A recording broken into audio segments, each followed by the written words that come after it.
በአንድ አመት ከፊታችን ባለው ውስጥ 100% አሉ የሚባሉትን የመንግስታዊ አገልግሎቶች ወደ ዲጂታል መሶብ አንድ ማዕከል ለማስገባት ነው ጥረት እያደረግን ያለነው።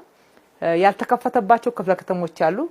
ከሚያዝያ መጨረሻ እስከ ግንቦት አጋማሽ ድረስ ወደ 5 የሚደርሱ ተጨማሪ ክፍለ ከተሞችን እንከፍታለን።